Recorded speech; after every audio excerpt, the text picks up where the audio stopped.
知唔知我而家揸緊呢個咩嚟嘅？嗱，你唔使估啦，話你聽。剃鬚刀幾迷你，得個耳機倉咁大嘅啫。你唔好以為佢細動力唔夠喎，其實動力好勁。測試你聽下。因為咧，我每日都要上鏡啊，咁啊，所以咧日日都要剃鬚。你可能覺得冇咩到啊咁樣。嗱，我今日揾一把刷，試下個動力夠唔夠強。我開咗佢先，嗱，綠燈着咗，揾一把刷揸實佢，大家試試啊。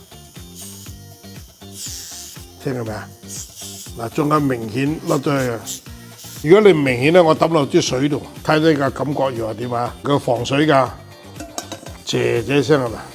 因為佢係渦輪3葉片刀頭，刀片越用就越利。佢仲要係 IPX7 防水級別，成身水浸住都冇有怕。你沖緊涼一路沖一路剃，唔怕搞濕個機身嘅。仲有呢隻嘢咧，佢剃咧就唔會傷我哋個皮膚嘅。嗱，呢個氣球等於我哋嗰塊面，咁啊而家上面鋪塊紙巾。啊嗱，我出力，氣球都唔好爆，咁你就唔使驚刮到你塊面啦。呢隻刨我用咗2-3個月㗎啦，冇乜點充電啊，因為佢充一次電可以用60日3個月，一年你最大把都係充6-7次到嘅啫。佢同你嘅手機係同一條充電線，先係49.99，花少少錢辦大事，真係夠實用。